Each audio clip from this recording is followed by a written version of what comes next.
Why so many women, especially, us women of color, are in our 30s and 40s and still not married? Like, even for me, like, I'm 39, I'm getting ready to be 40 in a few months. And it has been on my heart. Like, I never would have thought that I would have been 39 and still single, not married. Like, this has been like one of the hardest things, like, for me to cope with, because I do want to be a wife. I do want to be a mother. This is something that I just really have always wanted, my entire life, ever since childhood. But I'm noticing. I'll be honest with y'all. Now, we for the last, I would say, six years, maybe six years, maybe even less than that, maybe about 5 years. Man, anywhere you turn on social media or YouTube, especially during the Kevin Samuels era, that's all he preached was women being independent, or instead of looking for a husband, the degrees, the careers and things of that nature. And to be honest with you, till today, it's 2025. I hate to date the video, but when I meet women today, they're still preaching this. Oh, don't get married right and when you get out of high school. There's no reason for you to get in a relationship or find a young man. You need to go have fun and make sure you graduate from college and things of that sort. Make sure you have your career, so when you meet a nice guy, you'll have something to build on and you'll have your own stuff. You won't have to depend on him for nothing, and so on and so forth. They are still out here preaching that. And now, when she's in her 40s or about to be 40, she's complaining about she can't find a husband. She's not married. And this is going to be the same thing 20 years from now when these new generation of children grow up and they get in her position. Why can't I find a husband? To be honest with you, guys, these women just want to be in control. Before, it was emotional control, but now they want to be in financial control. They want to be in spiritual control, because every time you look around, they want you to be up in church with you. First thing they ask you, are you a man of God? When the last time you been to church? That'll be some of the first things they ask out of their mouth, is those type of questions. And are you emotional vulnerable? Uh, do you communicate well? Things of that nature, because they want to find out the map to get to where they can control you emotional. They want you to tell them, and they want to sit down and plan out how they're going to get you to submit to them emotional. And that's the problem. They want to be in total and absolute control. That there are so many women of color, who are in their 30s and 40s and still not married, never have been married. Some of us have had prospects, been engaged, and we broke it off because it just didn't work. The relationship didn't work. But I just wonder, like, deep down inside, what is the reason that so many of us are not married? I'll tell you the main reason. This is the main reason. I know the independency thing is a huge reason, but the main thing is that they just pick bad. They pick bad men because most of them are shooting for the stars. They shooting for stars, and they shooting for this imaginary fantasy man. That's the biggest problem with women.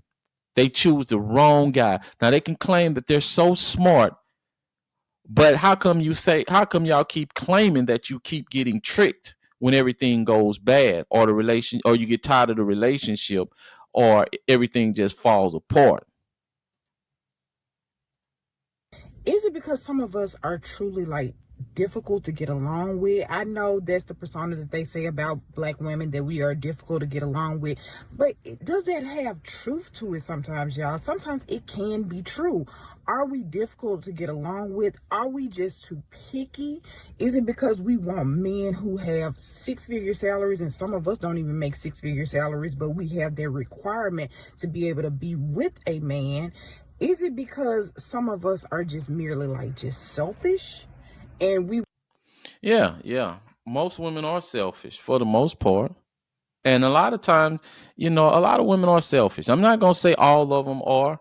You can find women that's generally genuine and that's willing to walk with you without being in control of you and willing to share. But a lot of women think that because they're beautiful and they can offer you sex, they think that that is the foundation for in which you should give them everything. You should work 85 hours a week.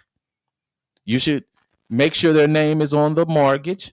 Make sure their name is on the bank account, and they want to be in control of that also. They want to have some say in everything. What kind of car you drive, or what kind of car they drive, what kind of house y'all live in, and all that stuff. Even though a lot of them can't afford it.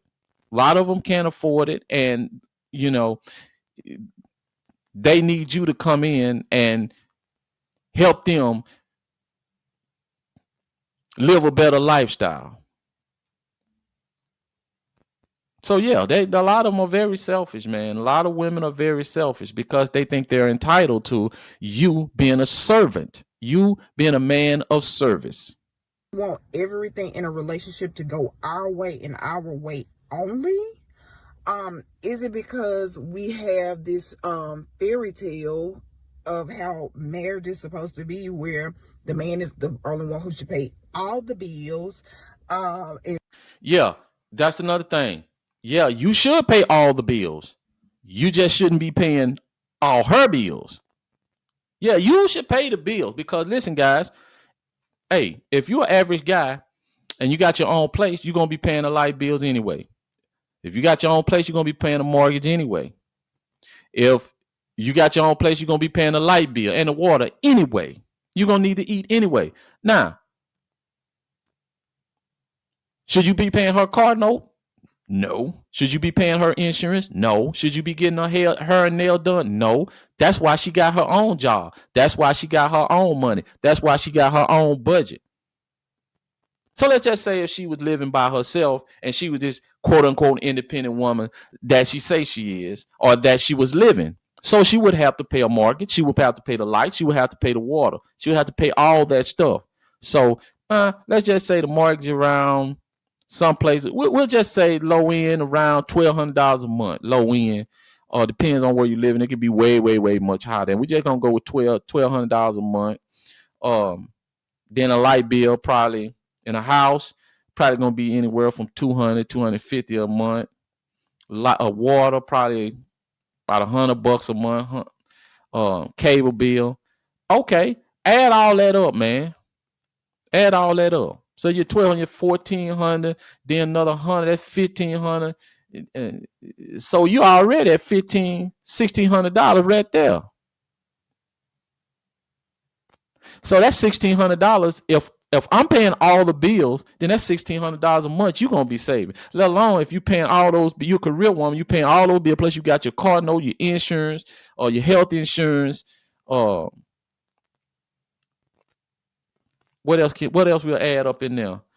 Food. Just thinking you paying all that by yourself. So now you ain't got to pay all that. You can be stacking that paper, because I really want you to stack that paper. Because anytime you decide that you ready to bounce, I ain't got to worry about kicking you out on the street. You can just go get your own place. You just go get your own place, because you should be saving the money that you don't have, that's left over from you not having to pay the mortgage or the light bill. Yeah, you should be having that money. So I don't feel bad. If we don't work out, you bounce. And so that means that I ain't got to be financially destroyed, and I ain't got to be trying to worry about you and our money together, and we got to divide all this in. And that's another thing, guys. Don't ever put your money with no woman. I don't care if y'all married or not. And first of all, you shouldn't be getting legally married anyway. If you want to get married, fine. Go down there to a minister, get him to bless you in front of God, and then y'all get to sit down at the table. Y'all work out some paperwork. Say, we're going to go in on this here, then we're going to split in the end if anything go wrong. Okay, what if anything happened to me? Well, I'm going to give you this, and I give my kids this. Before going down to that courthouse, man, no. Man, no. No, don't do that. And then, look, she don't need to know what the light bill is the month. She don't need to know what the mortgage is. She don't need to know what the light bill is, because you're going to pay all that. Hey, if you a man say I provide, I'm gonna provide that for myself. It's gonna be a little bit extra, so I provide.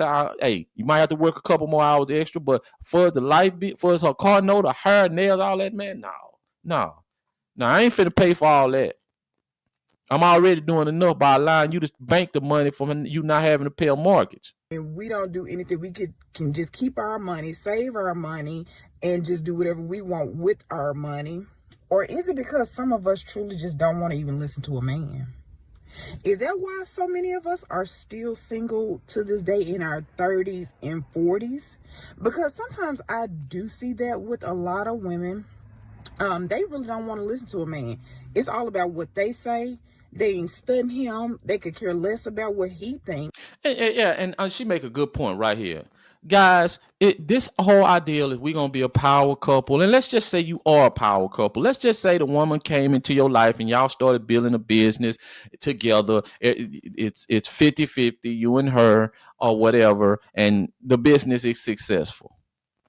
Okay, then 9 times out of 10, you probably gonna be unhappy because she's always gonna hold the fact that, hey, if you do something I don't like, I just leave, and then and then half of this business gonna be mine. Cause a lot of time you're gonna be doing most of the work anyway. And well, I shouldn't say that. Some women put in just as much work, but still they gonna use that to hold over your head because they got some kind of power over you. Anytime a woman got some power over you, you're gonna start to acquiesce and submit to her ideas and her thoughts. And you know where a woman thoughts lead you down a dark road into a burning house. You're gonna come out with 3rd-degree burns on your body. But they want that man to always care about what they want, what they think about things, but they don't care about what the man wants. Could these be possible reasons why so many of us are still single in our 30s and 40s? And then you also do have need to note this too. I noticed that we do have a lot of our men who are gay or down low. So that's another thing that women have to be concerned about as well, when we're getting into a relationship with men. Now I agree on this end because it's a lot. This men that's married that's going both ways. Their wife don't even know nothing about it. Man, this stuff is starting to become rampant. It's become rampant and it's shameful. For you to do that, you know that you're interested in man, and you're out here cheating. And not only are you cheating on a woman, you're cheating with another man. And a lot of women are concerned. Well, everybody should be concerned with diseases and just sleeping around. Period. You can have diseases and stuff like that, but that's just disgraceful. It's disgraceful for you to be putting a woman in that situation and her not knowing, you not giving her a choice. That's just sucker shit right there. I ain't gonna lie, that's just sucker right there, man. To make sure that these men truly want a woman, because that is a problem in today's society. We do have to make sure that these men truly want a woman, that they're fully straight. So I know all of these could be issues why some women are still single in their 30s and 40s, and there could be things that I'm missing as well that I'm not aware of, but these are just some things that I have noticed. And even with me, I think that I've put a lot of hope into a lot of the wrong men who are simply just not me, like not for me, I'm sorry. And I kept holding on thinking that I could change a man. See, I told y'all, a lot of these women pick men that they can fill in the blank. Okay, he's the basis of what my fantasy man is. Only he's just missing C and F. So if I fill in the blank, he'll be the perfect man. And this is the delusion that women have instead of just taking him for what he is. Taking him for what he is, looking at analyzing all the areas about this guy, and then taking this guy for what it is, adding up the total and seeing what it come up to. And if you're willing to pay the bill, a lot of women think they can come in and they so smart that they can fill in the blank, and this man will magically turn into this guy that they really want. Oh, he's tall, he's dark, but he doesn't like the work. Or well, hell, you ain't gonna make a short guy tall. So that's something that's something it's impossible to do. But well, he He's a smoker. He doesn't like to clean. He doesn't communicate well, but he looks this way or he looks that way. Or he's a hard worker. He communicates well, but I'm just not sexually attracted to him. And before you know it, she's out here creeping around with somebody else, getting a back blown out, and things like that. So yeah, a lot of these women will pick these fill in the blank guys because they know and they know that they've never came or had the opportunity to date the man, the fantasy man that they have in their mind. They never had that. They had never had that opportunity. And some of them have had that opportunity, but it's like they keep reaching for a rope and the rope keep getting higher because he won't commit to them. He dangle that rope and then he pull it back because he ain't never had intentions on committing to her because she is not a woman that he deems worthy of being committed to. As simple as that. Thinking that I could make him be what I need him to be when truly that's just not the man that he was. And I have to say that I have to fault myself even for those decisions that I chose to make. It wasn't the fault of that man because I knew that some of these men were just simply not right for me, and that I stayed in relationships far too long with these men, and I should have gotten out when I saw the first red flag. And vice versa. That even goes with a man. When you see red flags, A lot of these red flags are them basically getting bored in the relationship. They've reached all the milestone. They went far as they can go, and now they bored. They looking for some new excitement. They looking to rinse and repeat, start all over again with the falling in love, the euphoric feeling, and things of that nature. They'll blame it on communication. They'll blame it on finances. They'll blame it on whatever, man. They'll blame it on working too much. They'll blame it on a lot of things. Very few of them will stay content and say, you know what, we're going through a rough patch. I'm going to stick it out, see if we come out on the other side. And before you know it, he's just not the right man for me. I stayed too long. Oh, he was a cheater. And 9 times out of 10, it's always he was a cheater. And I don't believe it because women lie a whole lot. Women lie a whole lot, whether it's through omission or just blatant lies, or if it's something that they really believe that's the truth, but deep down inside, they know that it's a blatant lie. And it's not a bad thing, man. It's not a strike on women. It's just their way of thinking. And for us men, you have to adapt to their way of thinking and not let yourself get caught up in a spider web like that.